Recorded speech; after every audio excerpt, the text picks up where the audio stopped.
नमस्कार प्यारे बच्चों, आप सभी का स्टडी 91 के इस YouTube प्लेटफॉर्म पर मैं अमित आप सभी का हार्दिक स्वागत करता हूं। दोस्त, बात करें आप सभी के सामने एक मनोवैज्ञानिक है जो आप सभी के पेपर में बहुत भर भर के क्वेश्चंस पूछे जाते हैं। बात किया जाए वह सीटेट का पेपर है, उसमें आप सभी से कम 2 से 3 क्वेश्चंस मिलेंगे जिनका नाम है लॉरेंस कोहलबर्ग। इनका नाम क्या है?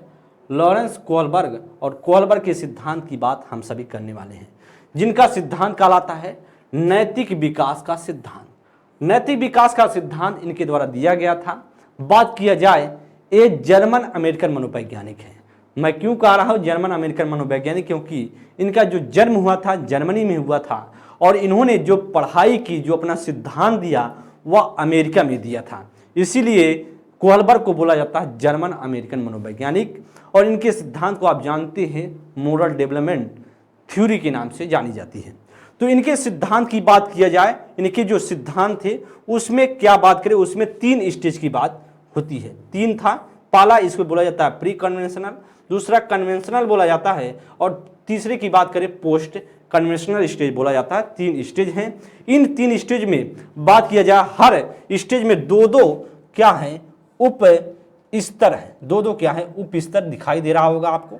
दो उप स्तर हैं। आपको स्पष्ट पता चल रहा होगा कौन कौन सा है और चीज़ों को हम एक एक करके सारी चीज़ों को समझेंगे।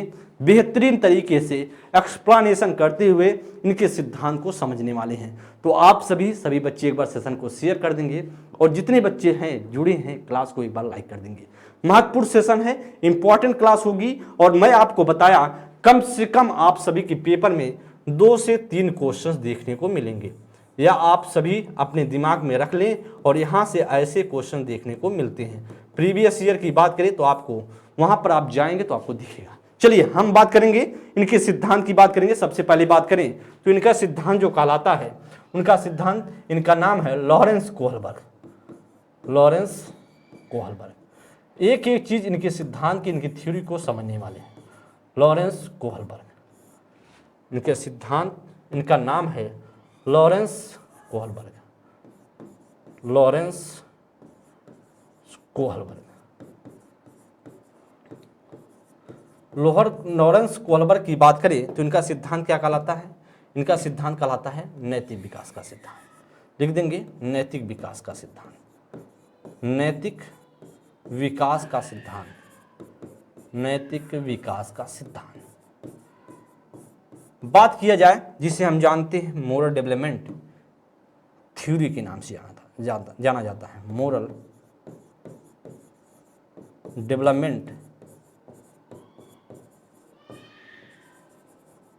थ्योरी के नाम से जानते हैं।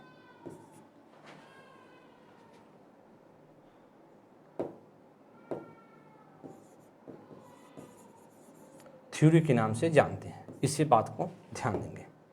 ठीक है, मोरल डेवलपमेंट थ्योरी के नाम से जानते हैं।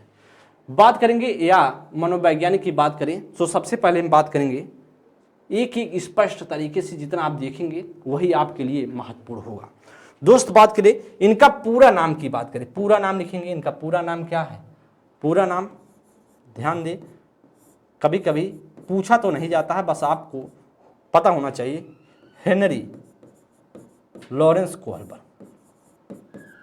Henry Lawrence Kohlberg. इनकी कहानी को हम समझेंगे, इनके सिद्धांत को समझेंगे, इन्होंने कैसे चीज़ों को दिया हुआ था सिद्धांत को। बात करें या निवासी की बात करेंगे, लिखेंगे निवासी। निवासी की बात करेंगे हम, निवासी की बात करेंगे। निवासी कहाँ के थे? जर्मन अमेरिकन मनोवैज्ञानिक। जर्मन अमेरिकन मनोवैज्ञानिक।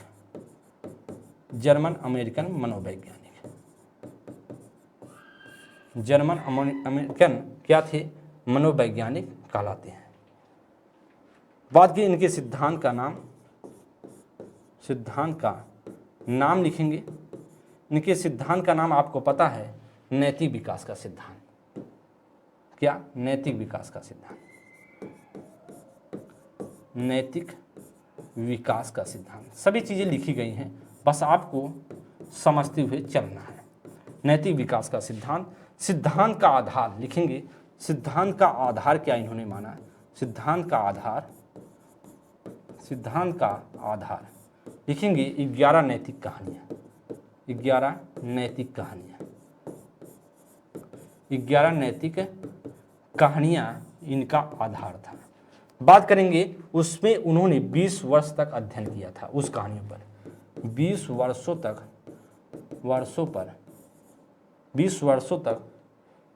तक अध्ययन किया था इन कहानियों पर, तब जाकर इनका सिद्धांत दिया गया था। बात करें कहानी या प्रयोग, इन्होंने प्रयोग किस पर किया, किस कहानी पर, कहानी या प्रयोग, किस कहानी पर इन्होंने प्रयोग किया। कहानी 11 कहानियों में से एक कहानी थी जिसका नाम था, प्रसिद्ध कहानियों में हाइंज या हिंज पर आधारित थी, पर आधारित कहानी, मतलब जो उसमें प्रसिद्ध कहानी थी या थी हिंज की प्रसिद्ध कहानी, लिखेंगे प्रसिद्ध या प्रसिद्ध कहानी थी, इसी पर उन्होंने सिद्धांत दिया था। ठीक है, ध्यान देंगे आप सभी के सामने चीज़ें लिख दी गई हैं, बस आपको स्पष्ट होना चाहिए क्या क्या था। उनका पूरा नाम, उनका जो सिद्धांत था क्या कहलाता है, उन्होंने 11 नैतिक कहानियाँ पर अध्ययन किया था, जिसमें से सबसे महत्वपूर्ण था हिंज या हाइंज नामक व्यक्ति पर आधारित कहानी।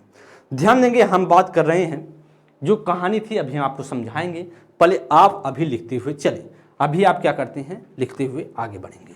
बात करेंगे इनके द्वारा बुक भी लिखी गई है। बुक मैं बात करता हूँ, बुक जो आप सभी से पेपर में पूछी जाती है, बुक की बात करेंगे। इसमें लिखेंगे, बुक में लिखेंगे the psychology of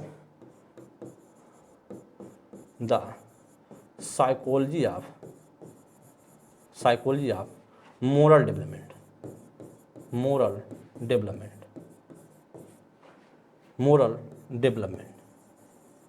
the psychology of moral development, the philosophy of, लिखेंगे द फिलॉसफी ऑफ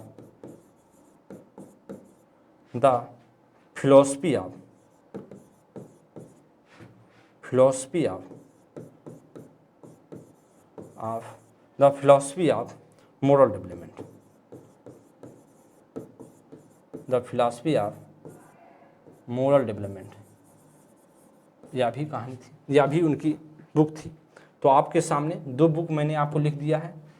क्या क्या लिखा है, जो सबसे महत्वपूर्ण बुक है वो आप सभी के पेपर में पूछी जाती है, उस बुक का नाम आपके सामने है the psychology of moral development. जो बुक है बहुत महत्वपूर्ण है, जो बुक है, जो पुस्तक है, वह आपको याद होना चाहिए। पूछा गया है आप सभी से the psychology of moral development और the philosophy of moral development, यह आपके दिमाग में होना चाहिए। चलिए दोस्त हम आगे बढ़ते हैं, लिखेंगे कोहल वर्ग का प्रयोग, कोहल वर्ग का प्रयोग, कोहल वर्ग का प्रयोग, जो कोहल वर्ग ने एक्सपेरिमेंट किया, लिखेंगे 10 से 16 वर्ष के बच्चों पर, 10 से 16 वर्ष के बच्चों पर प्रयोग किया। इन्होंने 10 से 16 वर्ष के बच्चों पर क्या किया था, प्रयोग किया था। समझेंगे, बात लिखेंगे इसमें उन्होंने कहा, कोहल वर्ग ने कहा, लिखेंगे कोहल वर्ग ने कहा, कोहल वर्ग ने क्या कहा, कोहल वर्ग के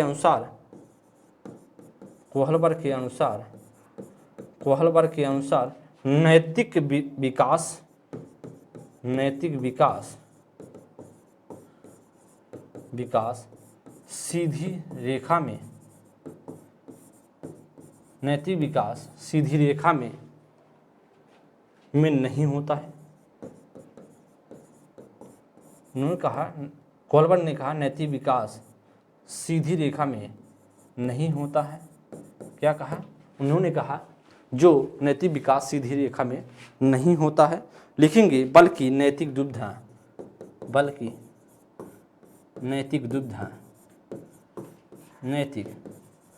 दुविधा बल्कि नैतिक दुविधा का परिणाम होता है, का परिणाम होता है।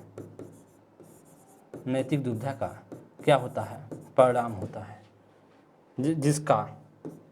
जिसका एक भाग नैतिक तड़कड़ा भी है। नैतिक तड़कड़ा है, जिसका एक भाग नैतिक तड़कड़ा है। उन्होंने कहा, ध्यान देंगे, उन्होंने क्या कहा दोस्त? उन्होंने कहा जो नैतिक विकास सीधी रेखा में नहीं होती है। उन्होंने कहा कि दुविधा का परिणाम होता है। किसका? नैतिक दुविधा का परिणाम होता है। जो नैतिक तड़कड़ा का क्या होता है? नैतिक तड़कड़ा भी उसका एक भाग होता है।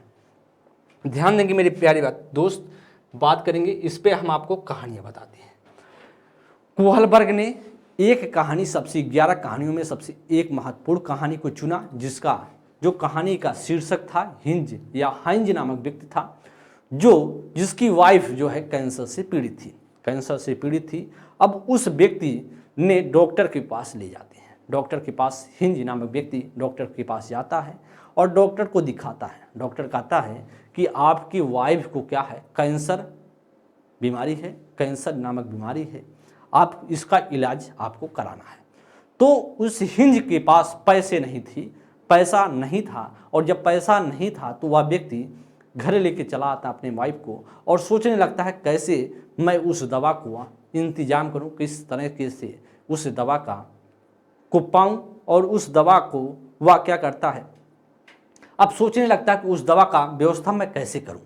अब डॉक्टर के पास जो फार्मेसी की दुकान होती है, जो दवा की दुकान होती है, उस दुकान में वह दवा रहती है, लेकिन अब सोचने लगता है कैसे मैं दवा हमको मिले।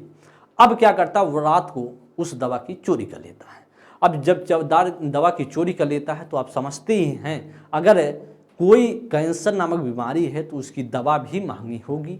सीधी सी बात होगी कि अगर कैंसर नामक इतना भयानक जो बीमारी है उसकी दवा भी महंगी होगी। अब क्या करता है वह डॉक्टर या फार्मेसी वाला दुकान वाला क्या करता है, उस चोरी के आरोप में उस पर केस कर देगा, FIR कर देता है। अब FIR कर देता है तो फिर बात करें तो वह यही कहानी सुनाई जाती है। बताते हैं डॉक्टर जो कोहलबर्ग थे, यही कहानी 10 से 16 वर्ष के बच्चों को कहानी सुनाई जाती है कि यही ऐसे चीज़ें थी। अब बताइए वह जो हिंज था वह क्या अच्छा कार्य किया, वह जो चोरी किया अच्छा किया।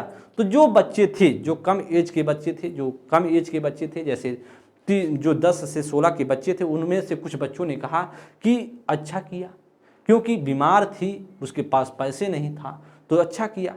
जो कुछ उसमें से कहे किसी भी हालत में चोरी नहीं करनी चाहिए था, और कुछ बच्चे कहे कि चोरी, कुछ ये भी आधार दिया गया कि अलग अलग बच्चों ने अपना राय दिया कि मतलब चोरी नहीं करना चाहिए था, कुछ ने कहा चोरी करना चाहिए था।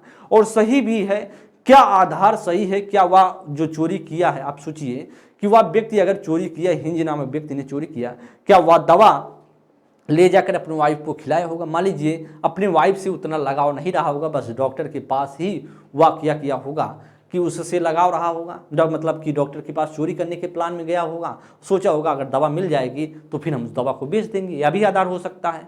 तो कई आधार हो सकते हैं, कोई सही तरीका किसी बच्चे का माना नहीं जा सकता। कोई भी इंसान अगर बताए कि क्या अच्छा किया क्या अच्छा नहीं किया, तो कोई भी उस पर सटीक कोई निर्णय नहीं दे सकता। जैसे बात करें, जैसे या अब बच्चे गए नैतिक, उसको कहानी को जब सुनने के बाद सभी बच्चे हो गए नैतिक दुविधा में फंस।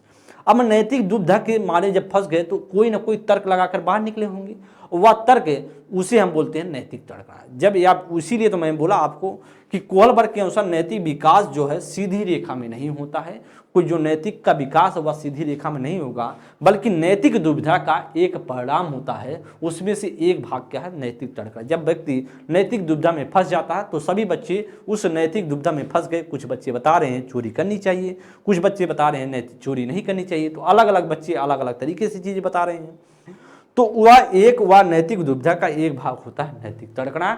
इस बात को आप समझ गए होंगे, कहानी भी समझ गए होंगे कि चोरी करना चाहिए कि नहीं करना चाहिए। आप जरूर बताएंगे, कमेंट बॉक्स में जरूर पिन करेंगे, क्या व्यक्ति को चोरी करना चाहिए था, हिंज को चोरी करना चाहिए था, यह चीज़ें आप जरूर बताएंगे। देखिए आगे हम बात करने वाले हैं दोस्त, आगे हम चीज़ें बात करें जो आपके लिए बहुत महत्वपूर्ण है। आगे हम बात करेंगे नैतिक जो कोहलबर्ग के सिद्धांत में तत्व की बात करेंगे, इससे आप लिख लेंगे। आगे हम चलने वाले हैं। कहानियां तो आप सुन चुके होंगे और पहले भी आप कहानियां बहुत अच्छे से जानते होंगे। चलिए हम बात करेंगे, इसमें लिखेंगे कोहलबर्ग के सिद्धांत में तत्व। कोहलबर्ग के सिद्धांत में तत्व, कोहलबर्ग के सिद्धांत में तत्व। क्या उनके सिद्धांत में तत्व थे? 2 तत्व थे। क्या थे? 2 एलिमेंट थे, 2 थे। अब 2 कौन कौन सा था उसमें लिखेंगे। सबसे पहले था नैतिक दुविधा और दूसरा था नैतिक तड़कड़ा। क्या था? नैतिक दुविधा और नैतिक तड़कड़ा। नैतिक दुविधा और दूसरा नैतिक तड़कड़ा। नैतिक दुविधा और नैतिक तड़कड़ा था। चलिए आगे हम बात करेंगे नैतिक दुविधा और नैतिक तड़कड़ा की। आगे नेक्स्ट पॉइंट लिखेंगे। 2 भाग थे, इसमें लिखेंगे सिद्धांत की स्तर। सिद्धांत की स्तर आप सभी से पूछे जाते हैं। लिखेंगे सिद्धांत की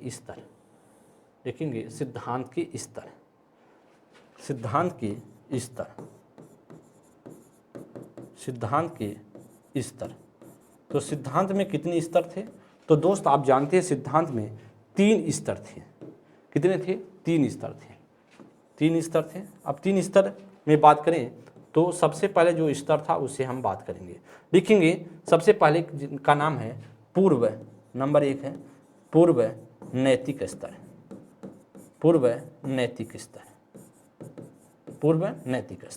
दूसरे की बात करेंगे जिसे हम जानते हैं नैतिक स्तर, पूर्व नैतिक स्तर। और तीसरे की बात करें पश्च नैतिक स्तर।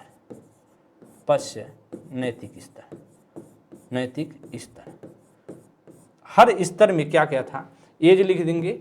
इसका एज था 3 से 10 वर्ष। दूसरे की बात करें, दूसरे में लिखेंगे 10 से 13 वर्ष। तीसरे की बात करें वह 13 से 16 वर्ष।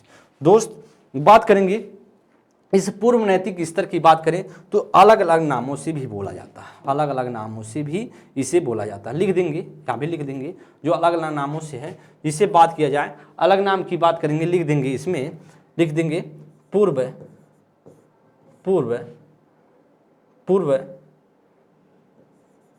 प्रथागत स्तर। इसमें लिख देंगे प्रथागत स्तर, पूर्व प्रथागत और प्रथागत स्तर। अगला लिख देंगे उत्तर प्रथागत स्तर। या फिर इसे हम बोलते हैं, अलग अलग नाम है, इसे हम बोलते हैं, ध्यान देंगे, इसे और भी नाम से बोलते हैं। लिखते हैं इसे और भी नाम से बोलते हैं, इसीलिए बोलते हैं पूर्व परंपरागत स्तर।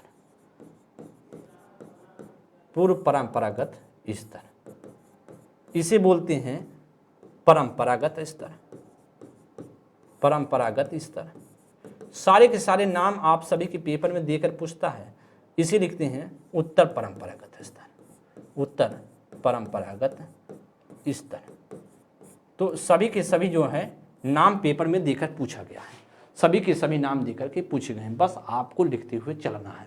सभी के सभी क्या किए गए हैं? आपके पेपर में पूछे गए हैं। अगर कुछ भी ऐसा कुछ ऑप्शंस में दिखे तो आप समझिएगा इसका एक ही वही नाम है, कोई फालतू का मैं कई नाम नहीं बता रहा हूँ।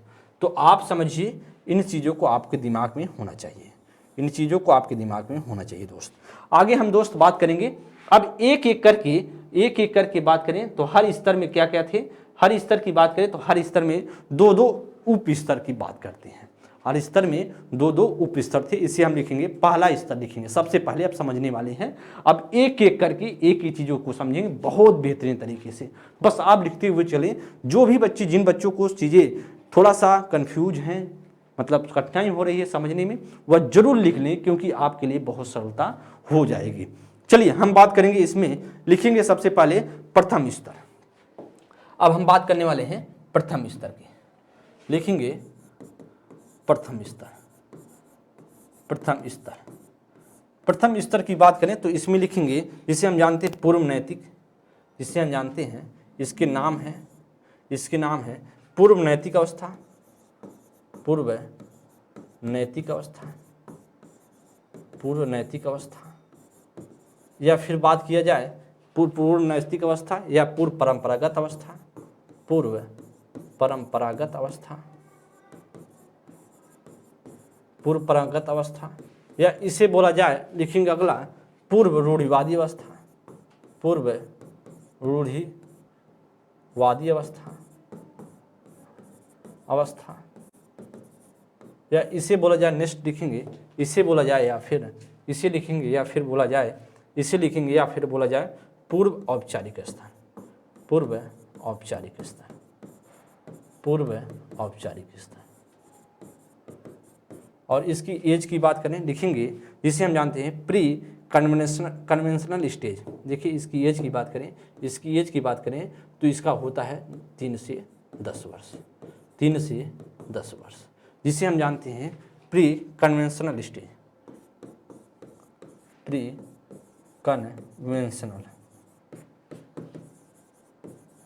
Conventional stage. और इसका एज तो आपको पता है 3 से 10 वर्ष ही होता है। चलिए आगे हम बात करेंगे, इसमें बात करेंगे कुछ महत्वपूर्ण पॉइंट हैं, इन्हें हम लिखेंगे। कुछ महत्वपूर्ण पॉइंट हैं जो आप सभी के पेपर में आते हैं, जो आप सभी के पेपर में पूछे जाते हैं। सबसे पहले हम बात करेंगे, इसमें लिखेंगे, इसमें सबसे पहले हम बात करेंगे, देखिए ध्यान देते हुए चलें, आगे बढ़ते हुए ध्यानपूर्वक समझेंगे और जितना बेहतरीन हो सकेगा आप समझते हुए आगे बढ़ेंगे। दोस्त इसमें लिखेंगे इस अवस्था में नैतिक, इस अवस्था में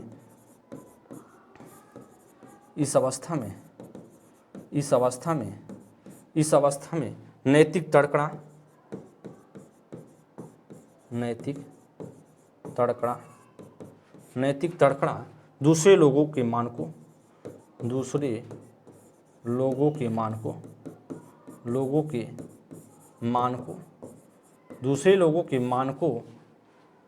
के अनुसार होती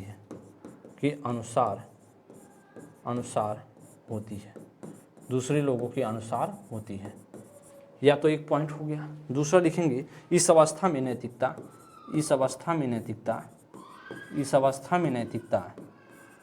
शून्य होती है, इस अवस्था में क्या होती है, नैतिकता शून्य होती है। या हो गया, तो इसे आप लिख देंगे, इस अवस्था में क्या होती है, नैतिकता शून्य होती है, इस अवस्था में नैतिकता शून्य होती है। अब हम बात करेंगे, या तो आपसे और बात किया जाए, इस अवस्था में जो नैतिकता बाहर से आती है, इस अवस्था में नैतिकता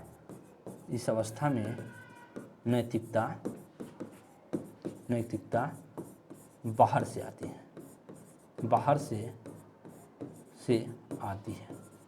इस अवस्था में नैतिकता बाहर से, इस अवस्था में नैतिकता क्या होती है, बाहर से आती है। तो आपके सामने या तो निचोड़ था। अब हम बात करेंगे दोस्त, इसे आप ध्यान दें। अब हम बात क्या करने वाले हैं, अब पहले स्तर का पहला बात करेंगे। आपको पता हर स्टेज में, हर स्तर में 2-2 उप स्तर हैं। सबसे पहले हम बात करेंगे पहले की बात करेंगे, ध्यान देंगे। इसमें लिखेंगे सबसे पहला लिखेंगे फर्स्ट, जिसका नाम है दंड एवं आज्ञा पालन उन्मुखता,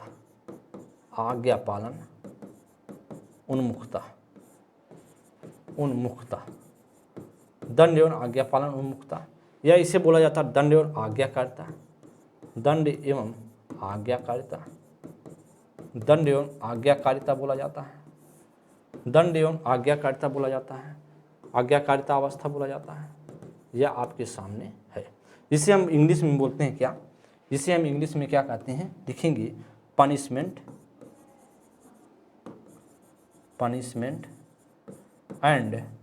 एंड ओबीडियंस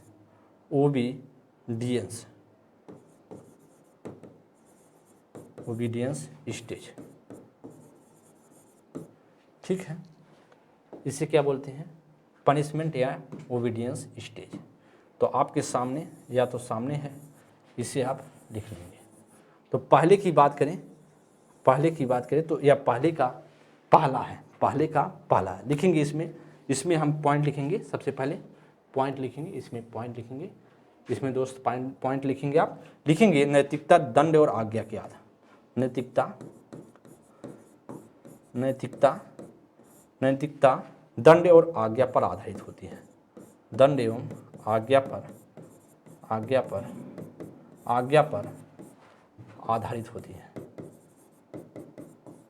आधारित होती है। नैतिकता दंड और आज्ञा पर आधारित होती है। अगर आपसे पूछा जाए किस अवस्था में नैतिकता दंड और आज्ञा पर आधारित होती है, तो आप बताएंगे पहले स्टेज में। आप क्या बताएंगे? फर्स्ट स्टेज में। बहुत महत्वपूर्ण है, इंपॉर्टेंट है। आप सभी जब प्रैक्टिस करेंगे सारी चीज़ें आपको मिलेंगी। अब हम बात करें एग्जाम्पल्स में, एग्जाम्पल्स में लिखेंगे। जैसे गलती करने पर, एग्जाम्पल्स में लिखेंगे गलती करने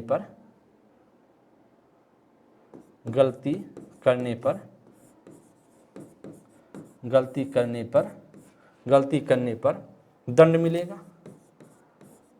गलती करने पर क्या होगा? दंड मिलेगा। और आज्ञा का पालन करने पर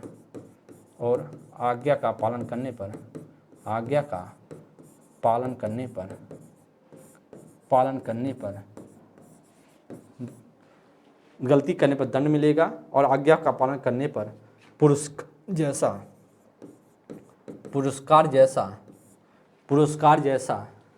जैसा सोच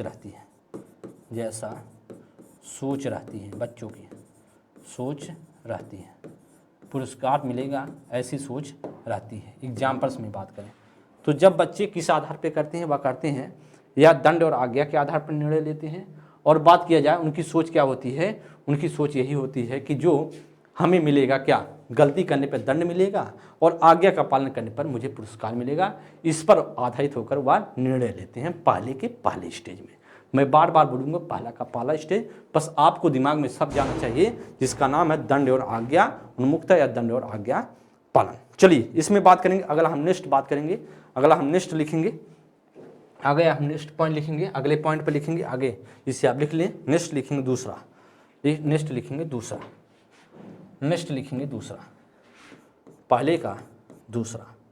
पहले का दूसरा लिखेंगे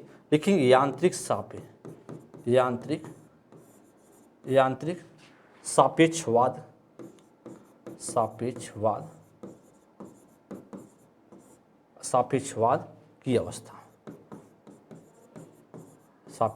की अवस्था लिखेंगे। यांत्रिक सापेक्षवाद की अवस्था या साधन सहायक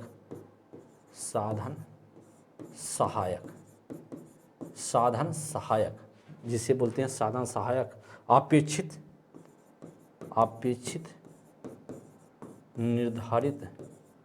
निर्धारण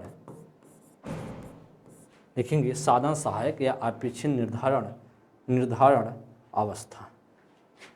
अवस्था यह भी नाम बोला जाता है। इससे दूसरे को बोला जाता है, पहले के दूसरे को ध्यान देंगे, इस नाम से बोला जाता है। या लिखिए बोला जाता है साधनात्मक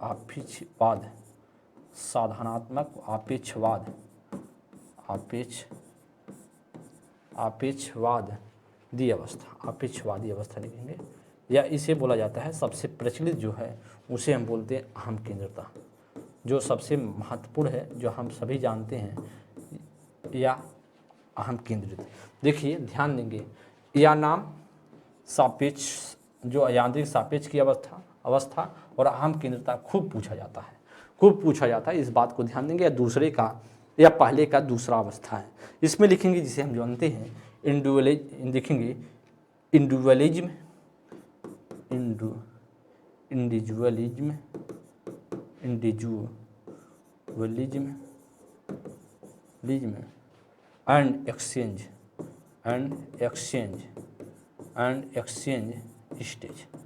एंड एक्सचेंज स्टेज। इंडिविजुअलिज्म या एक्सचेंज स्टेज के नाम से भी जानते हैं, ठीक है, के नाम से जानते हैं। बस आपको समझते हुए चलना है। अब हम बात करेंगे इस अवस्था को क्या बोला जाता है, इसे हम ध्यान देंगे। इस अवस्था को बोला जाता है, इस अवस्था को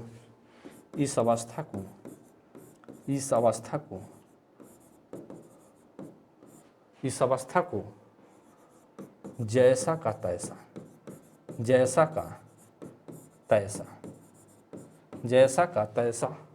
अवस्था कहा जाता है। कहा जाता है। इस अवस्था को जैसा का तैसा अवस्था कहा जाता है। तो दोस्तों क्यों जैसा का तैसा? देखिए, जब बच्चा 3 से 10 साल की एज में होता है तो कहता है जैसे कभी कभी दंड और आज्ञा के आधार पर एक तो लेगा निर्णय, दूसरे की बात जब आप करते हैं तो दूसरा कैसे कहेगा? जब आप सामान के लिए कुछ भेजेंगे, बेटा चले जाओ, जाओ एक लोटा पानी लेकर आओ, या फिर कोई सामान लेकर आओ, कहेगा क्या दोगी, उसके बदले मुझे क्या दोगे? इसका मतलब है हम सेल्फ को देख रहे हैं, इसका मतलब है खुद के हित को देख रहे हैं, और जब अपने हित की पूर्ति हो जाएगी तो भी हम काम करेंगे। अदरवाइज हम निर्णय जो नैतिकता की बात करें, जो नैतिकता की बात नहीं करेंगे, अगर मेरा फायदा नहीं हो रहा है तो मैं उस बात को नहीं मानूंगा, उस कार्य को नहीं करूंगा। इसीलिए इस चीज को बोला जाता है, इस अवस्था को बोला जाता है जैसा का तैसा अवस्था, और जिसे बोलते हैं यांत्रिक सापेक्ष अवस्था, या हम केंद्रता इस दिमाग को, इस बात को अपने दिमाग में कंठस्थ कर लेंगे। दो अवस्था, पहले का मैंने 2 उपस्तर की बात किया जो आप सभी के पेपर के लिए बहुत ही महत्वपूर्ण है दोस्त। आगे हम बात करेंगे दूसरी अवस्था की बात करेंगे जो आप सभी के पेपर में आता है। चलिए लिखेंगे इसमें, दूसरी अवस्था की बात हम करेंगे, दूसरे स्तर की बात करने वाले लिखेंगे, दूसरे स्तर की बात करेंगे, लिखेंगे इसमें, लिखेंगे दूसरा द्वितीय स्तर, द्वितीय स्तर, द्वितीय स्तर की बात करेंगे। इसमें लिखेंगे नैतिक स्तर, इसे बोलते हैं नैतिक स्तर, नैतिक स्तर के नाम से बोलते हैं, या इसे बोलते हैं परंपरागत स्तर, परंपरागत स्तर, परंपरागत स्तर बोलते हैं, या इसे बोलते हैं रूढ़िगत स्तर, रूढ़िगत स्तर या रूढ़िवादी स्तर, इस नाम से भी बोलते हैं, या इसे बोलते हैं औपचारिक स्तर, औपचारिक स्तर के नाम से बोलते हैं।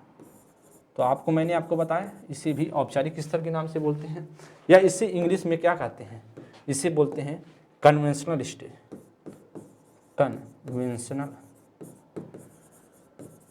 कन्वेंशनल स्टेज के नाम से भी बोलते हैं। और इसका एज कितना होता है? 10 से 13 वर्ष, 10 से 13 वर्ष होता है। यह आपके दिमाग में खूब अच्छे से भर जाना चाहिए दूसरे का क्या नाम है, और दूसरे की अब हम पहले की बात करने वाले हैं। लिखेंगे इसमें कुछ पॉइंट लिख देंगे। इससे बोला जाता है, इस अवस्था को लिखेंगे, इस अवस्था को लिखेंगे, इसे बोला जाता है, इस अवस्था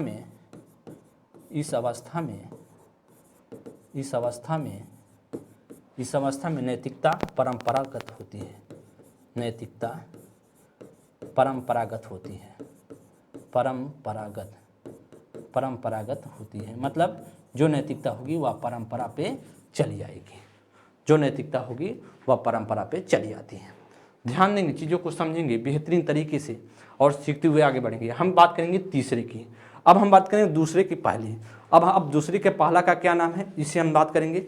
लिखेंगे सबसे पहले तो दूसरे का दूसरा स्तर का नाम, या आपको याद होना चाहिए, इस अवस्था में जो भी बात होगी वह नैतिकता पर ही बातें की जाएंगी, या परंपरा पर ही बातें की जाएगी, रूढ़िवादी बातें की जाएंगी, औपचारिक स्तर पर बातें होंगी, औपचारिकता भरी बातें होंगी। मतलब एक तरीके से जो परंपरा आ रही है, जो हमारे दादा बाबा सब चीजें कर रहे हैं, उसी परंपरा पे ढर्रे पे अगर बातें हो रही हैं, इसका मतलब है हम दूसरे स्तर पर हैं। और बच्चा जब 10 से 13 वर्ष की अवस्था में होता है तो वह बच्चा नैतिकता व परंपरा पर ही बातें करता है, ऐसा कोहलबर्गे ने कहा है। नेक्स्ट हम बात करेंगे, इसमें लिखिए तो पहला, सबसे पहले लिखेंगे दूसरे के पहले की बात, लिखेंगे दूसरा का पहला। जो दूसरे का पहला है, दूसरे का पहला का क्या नाम है, लिखेंगे इसे लिखेंगे सबसे पहले, इसमें लिखेंगे अंतर्वैयक्तिक सामंजस्य अवस्था,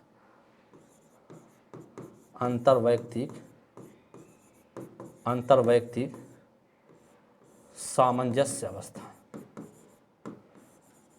सामंजस्य अवस्था ऐसा भी बोलते हैं इसे, या इसे बोलते हैं सुनहरी नियम अवस्था, सुनहरी नियम अवस्था, इस नाम से बोलते हैं सुनहरी नियम अवस्था। या इसे क्या बोलते हैं, इसे क्या बोलते हैं दोस्त, इसे बोलते हैं अच्छा लड़का अच्छी लड़की अवस्था। इसे क्या बोलते हैं, इसे और बोलते हैं अच्छा लड़का एवं अच्छी लड़की अवस्था, अच्छी लड़की अवस्था, इस नाम से भी बोला जाता है। या इसे बोला जाता है प्रशंसा की अवस्था, या इसे बोला जाता है प्रशंसा की अवस्था। कुछ भी पेपर में नाम दे सकता है, बस इसी वजह से मैं लिख रहा हूँ, नहीं तो मैं सिर्फ एक लिखता, अच्छा लड़का अच्छी लड़की। मुझे कुछ शौक नहीं रखा है कि मैं आपके सामने कई नाम लिख रहा हूँ जिससे आप लोग गलतियाँ ना करें। इसका कई नाम हर अलग अलग पेपरों में, अलग अलग सेट के पेपरों में, जो सीटेट का पेपर होता है, कभी कभी प्रशंसा की अवस्था लिख देगा, कभी कभी अच्छा लड़का अच्छी लड़की अवस्था लिख देगा, कभी कभी अंतर्वैयक्तिक लिख देगा, अंतर्वैयक्तिक सामंजस्य अवस्था लिखेगा, कभी कभी सुनारी नियम अवस्था लिखेगा। तो फिर आपको पता रहेगा तभी तो आप कर पाएंगे।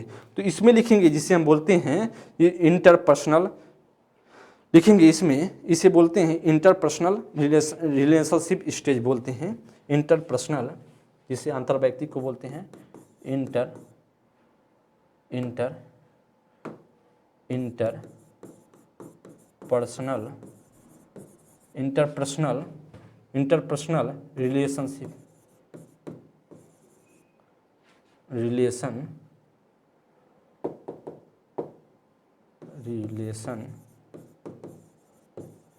रिलेशनशिप स्टेज, या इसे बोलते हैं गुड बॉय और गुड गर्ल स्टेज। इस नाम से भी बोलते हैं, इंटरपर्सनल रिलेशनशिप, जिसे बोलते हैं अंतर्वैयक्तिक सामंजस्य स्टेज, या फिर बोलेंगे अच्छा लड़की, गुड बॉय गुड गर्ल अवस्था। ध्यान देंगे इसमें दोस्त, इसमें बात करें नैतिकता, बात करें इसमें लिखेंगे दोस्त, इसमें आप लिखेंगे क्या, इसमें चलिए लिखते हैं, इसमें लिखते हैं, लिखिए नैतिकता प्रशंसात्मक कार्यों पर आधारित होते हैं, प्रशंसात्मक कार्यों पर आधारित होती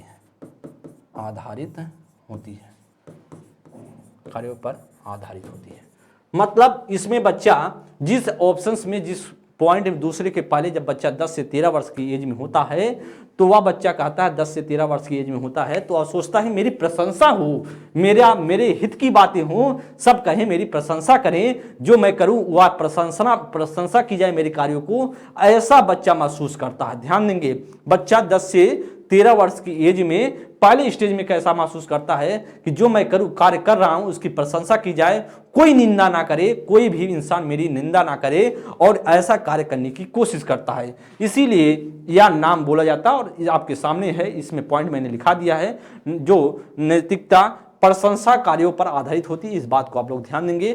तो इसका क्या नाम है, दूसरे का फर्स्ट है, आगे हम लिखेंगे दूसरे की बात करेंगे, दूसरे की बात करने वाले लिखेंगे दूसरे की दूसरा,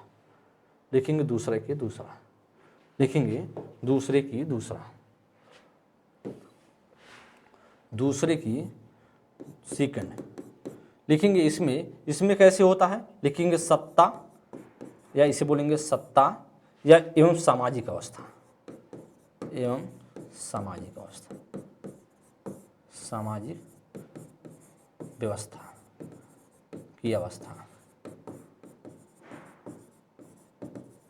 की अवस्था लिखेंगे। इसमें भूमिका निर्धारण,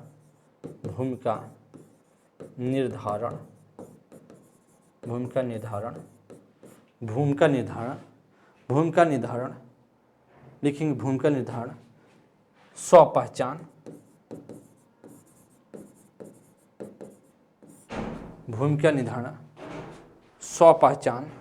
की अवस्था, या इसे बोला जाता है सामाजिक व्यवस्था उन्मुखता, सामाजिक व्यवस्था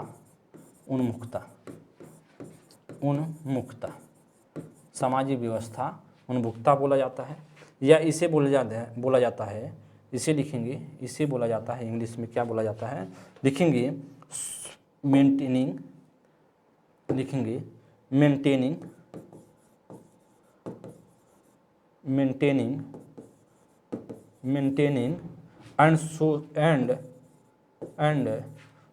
social order stage, social order, social order, order stage, social order stage, इसे आप ध्यान देंगे। सोशल ऑर्डर स्टेज बोला जाता है, इसे क्या बोला जाता है। और आपके पेपर में जो नाम ज़्यादा करके पूछता है वह सामाजिक व्यवस्था पूछता है, सामाजिक व्यवस्था नाम देता है, इसे चीज़ें बोली जाती हैं। इसमें बच्चा क्या करता है, बात करेंगे नैतिकता। इसमें कैसे निर्णय लेगा बच्चा, इस अवस्था में रहेगा 10 से 13 का जो है, इसमें बच्चा कैसे निर्णय लेगा इस बात को ध्यान देंगे।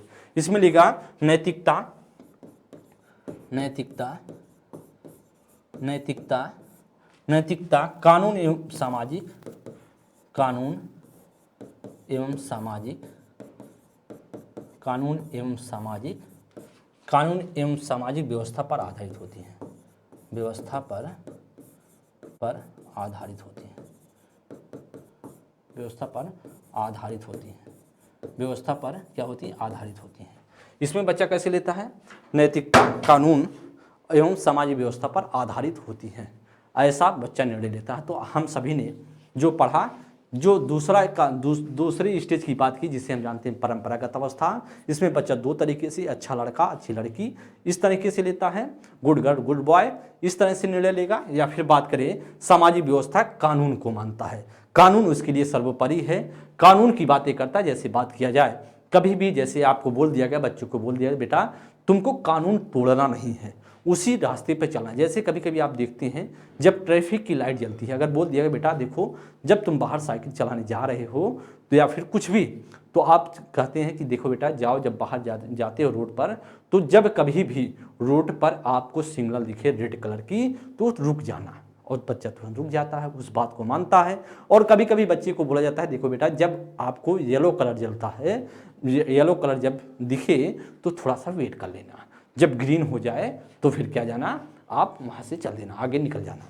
तो ऐसा बच्चा कानून को सब कुछ मानता है, जो सामाजिक व्यवस्था बनाई गई है उसे बच्चे को मानता है, इस बात को ध्यान देंगे दोस्त। तो आपके सामने दूसरे का पहला, दूसरे का दूसरे की बात हमने कर दिया है। अब हम बात करें तीसरे की पहली अवस्था। जो तीसरे की पहली अवस्था, इसे आप लिख लेंगे, बहुत महत्वपूर्ण, बहुत अच्छे से समझाया जा रहा है और बेहतरीन तरीके से आपको सिखाया जा रहा है। बस आप लिखते हुए समझते हुए आगे जितना अच्छे से पढ़ेंगे उतना आपके लिए बेहतर होगा, उतना क्या होगा, बेहतर होगा दोस्त। अब हम बात करेंगे तीसरे स्तर की बात करने वाले, क्या करेंगे, तीसरे स्तर की बात करने वाले हैं। लिखेंगे तीसरा स्तर, लिखेंगे तीसरा स्तर, तृतीय स्तर, लिखेंगे तृतीय स्तर, तृतीय स्तर, तृतीय स्तर।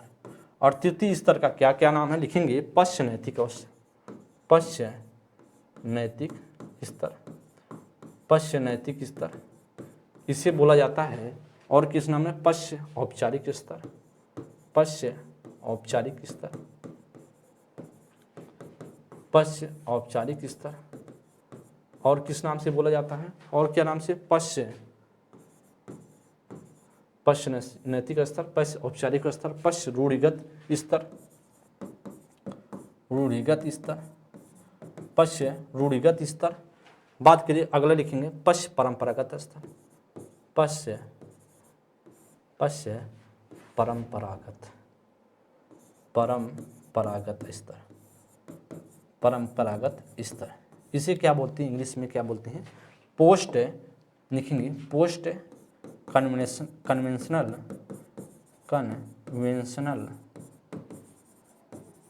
Conventional stage. और इस एज का जो रखा गया कोहलबर के द्वारा, वह रखा गया 13 से 16 वर्ष, 13 से 16 वर्ष रखा गया था, 13 से 16 वर्ष। इसे दोस्त आप सभी लिख लेंगे। और इसमें क्या होगा, इस अवस्था में बच्चा कैसे करेगा, निर्णय लेगा, वह नैतिकता से ऊपर उठ के कार्य लेता है, मतलब वह परंपरा से उठकर, परंपरा से ऊपर जो है अपने निर्णय लेता है। लिखेंगे इस स्तर में नैतिकता परंपरा से ऊपर होती है। लिखेंगे इस अवस्था में, इस अवस्था में, इस अवस्था में नैतिकता, नैतिकता, नैतिकता परंपरा से ऊपर होती है, परंपरा से ऊपर होती है, परंपरा से क्या होती है, ऊपर होती है। इस अवस्था में क्या होती है, परंपरा से ऊपर होती है। चलिए दोस्त, अब हम बात करेंगे इसमें तीसरे का फर्स्ट की बात करेंगे। क्या बात करेंगे, तीसरे की फर्स्ट की। या तो आपको समझ में आ गया होगा तीसरे का, जिसमें बच्चा क्या लेगा, बच्चा इस अवस्था में नैतिकता परंपरा से ऊपर लेता है। अब हम बात करें, एक एक पॉइंट समझिएगा, एक एक पॉइंट आप समझिएगा। चलिए इसमें एक एक पॉइंट समझिएगा। सबसे पहले हम बात करेंगे तीसरे का फर्स्ट की। तीसरे की फर्स्ट की बात करेंगे, लिखेंगे सामाजिक अनुबंधन, सामाजिक अनुबंधन। नाम ध्यान देंगे, सामाजिक अनुबंधन एवं कानूनी अभिमुखी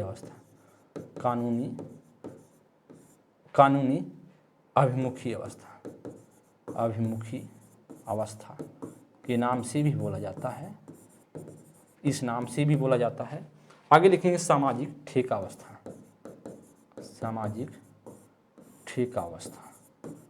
ठेकावस्था के नाम से बोला जाता है, इस नाम से भी आपको दिखेगा ऑप्शंस पेपर में। बात करें अगला, लिखेंगे सामाजिक अनुबंध उन्मुखता। अगला लिखेंगे सामाजिक अनुबंधन उन्मुखता के नाम से भी आपको पेपर में मिलेगा, इस नाम से भी आपको पेपर में देखने को मिलता है। कोई भी ऑप्शंस हो सकता है, कोई भी ऑप्शंस दे सकता है, किसी भी नाम से पूछा जा सकता है, बस आपको नाम होना चाहिए याद। सामाजिक अनुबंधन सबसे ज़्यादा क्या देता है, सामाजिक अनुबंधन अवस्था, तीसरे का फर्स्ट का नेम है। बस जब सिर्फ ऐसे बोलूँगा तीसरे का फर्स्ट, आपको पता होना चाहिए। चलिए इसमें बच्चा कैसे निर्णय लेता है, ध्यान देंगे। इसमें लिखेंगे पॉइंट, इसमें पॉइंट लिखेंगे, इसमें पॉइंट लिखेंगे। सबसे पहले फर्स्ट लिखेंगे, इस अवस्था में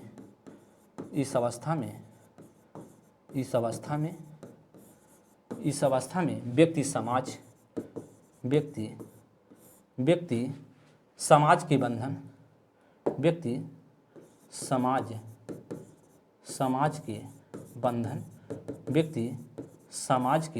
इस अवस्था में व्यक्ति समाज के बंधन में रहते हुए इस अवस्था में व्यक्ति समाज के बंधन में रहते हुए बंधन से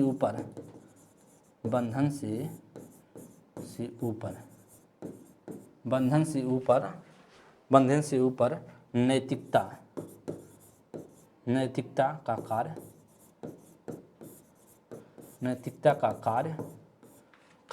करने का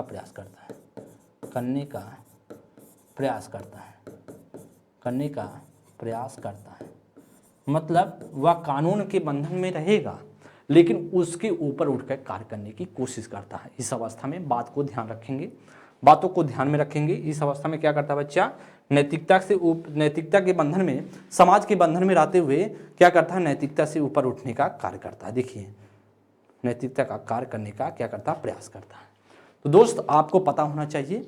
आगे हम बात करेंगे, तो इस बात को आप लोग समझ गए होंगे। नेक्स्ट हम बात करेंगे अगला स्टेज, जो तीसरे का दूसरा है। तो तीसरे की बात करने वाले, इसे आप लोग लिख लेंगे, तीसरे का दूसरा लिखेंगे। तीसरे का दूसरा क्या नाम उसका, तीसरे का सांसारिक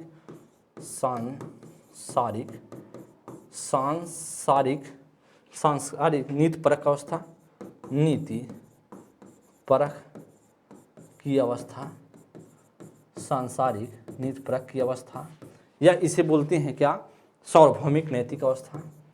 सार्वभौमिक नैतिक अवस्था, या इसे बोलते हैं सार्वभौमिक नैतिक अवस्था, या इसे बोलते हैं सार्वभौमिक परक अवस्था।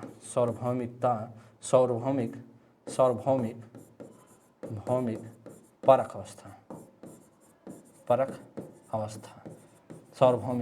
परक अवस्था। तो सार्वभौमिक परक अवस्था भी इसे बोलते हैं। क्या बोलते हैं, इसे सार्वभौमिक परक अवस्था के नाम से भी बोला जाता है। इसे इंग्लिश में क्या बोलते हैं दोस्त, देखेंगे यूनिवर्सल देखेंगे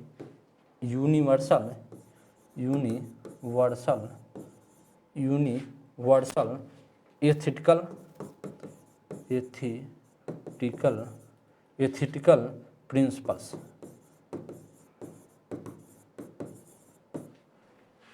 के नाम से बोला जाता है, के नाम से क्या बोला जाता है, कहा जाता है। इस बात को आप लोग ध्यान देंगे। मतलब इसमें सब कुछ क्या करता है, इसमें इसके नाम को सार्वभौमिकता पर, मतलब सब कुछ अच्छी बातें करता, समाज से एकदम ऊपर उठ के कार्य करेगा, जो बातें निर्णय लेगा एकदम सबके भलाई के लिए सोचता है। ध्यान देंगे। इसमें बात करें, इस अवस्था में व्यक्ति स्वतः को सत्य मानता है। लिखेंगे, इस अवस्था में व्यक्ति क्या करता है, इस अवस्था में व्यक्ति स्वतः को क्या मानता है, इस अवस्था में स्वतः को, इस अवस्था में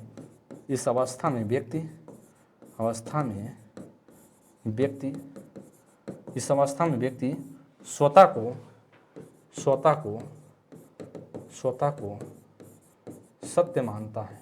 इस अवस्था में व्यक्ति स्वतः को क्या मानता है, अपने आप की बातों को, अब इस अवस्था में व्यक्ति अपने बातों को सर्वथा सत्य मानता है। देखिए, व्यक्ति अपने बातों को सर्वथा सत्य मानता है। इस अवस्था में व्यक्ति सर्वथा अपनी बातों को सर्वथा क्या मानता है, सत्य मानता है। आगे हम लिखेंगे, इस अवस्था में व्यक्ति संसार के, इस अवस्था में व्यक्ति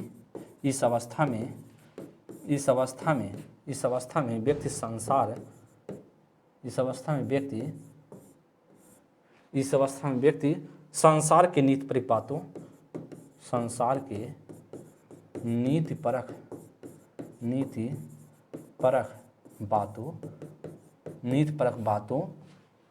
बातों पर आधारित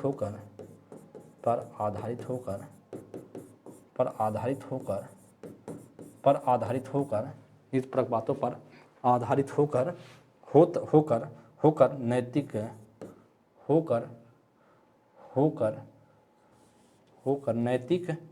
बात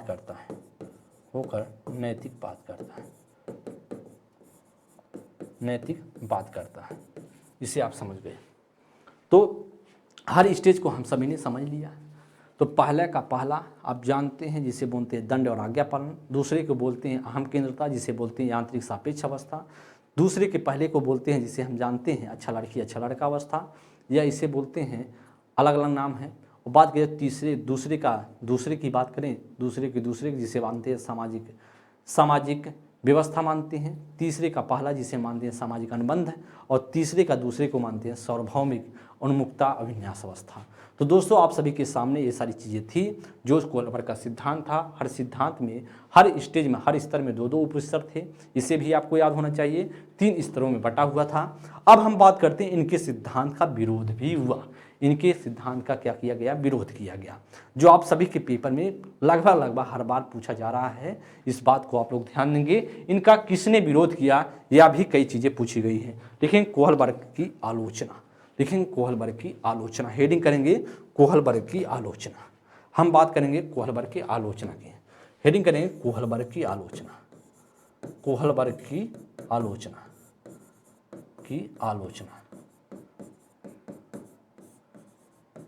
भाई, आलोचना किसने किया?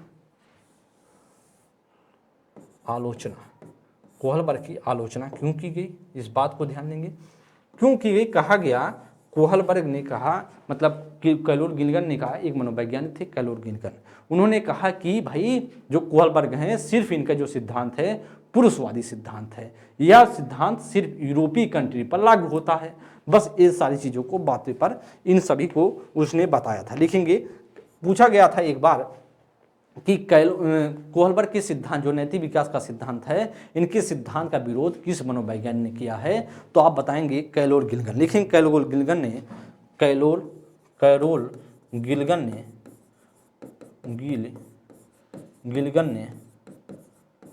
गिलगन ने कोहलबर्ग के नैतिक विकास की, कोहलबर्ग के नैतिक विकास की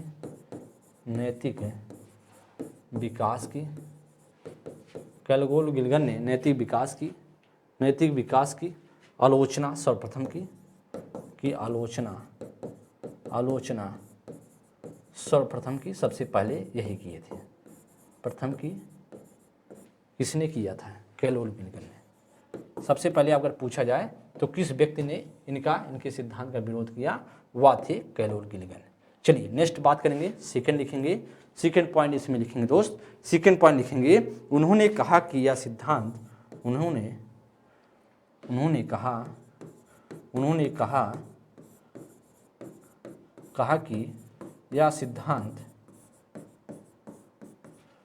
कहा कि यह सिद्धांत लिखेंगे, उन्होंने कहा कि यह सिद्धांत, इनका सिद्धांत पुरुषवादी सिद्धांत है, पुरुषवादी सिद्धांत है। उन्होंने क्या कहा कि इनका सिद्धांत, यह सिद्धांत पुरुषवादी सिद्धांत है जो महिलाओं पर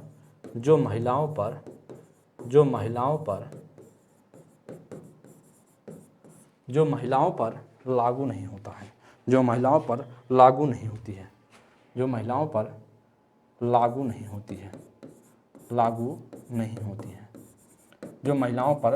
नहीं होती है, इस बात को ध्यान देंगे। एक पॉइंट और लिखेंगे, उन्होंने कहा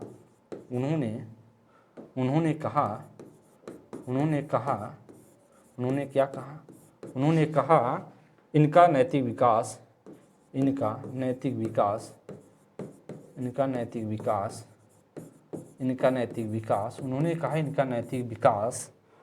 विकास का सिद्धांत कल्पना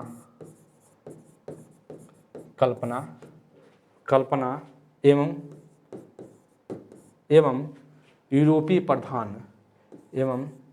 यूरोपीय प्रधान सिद्धांत है, यूरोपीय प्रधान सिद्धांत है, संस्कृति पर आधारित नहीं, तो सिद्धांत है एवं संस्कृति पर आधारित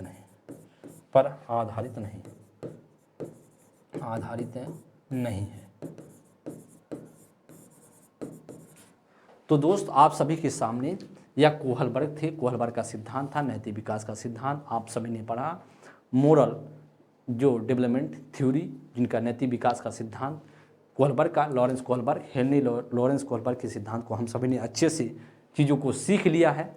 बात करें हम सभी प्रैक्टिस क्लास में चीज़ों को अच्छी तरीके से प्रैक्टिस के थ्रू हर ऑप्शंस को, क्योंकि सिद्धांत बच्चों को पता है, हर बच्चे को नाम पता है, चीज़ें पता है, लेकिन जब क्वेश्चंस करने जाते हैं तो उनको समझ में नहीं आता, हर क्वेश्चंस को कंफ्यूज हो जाते हैं।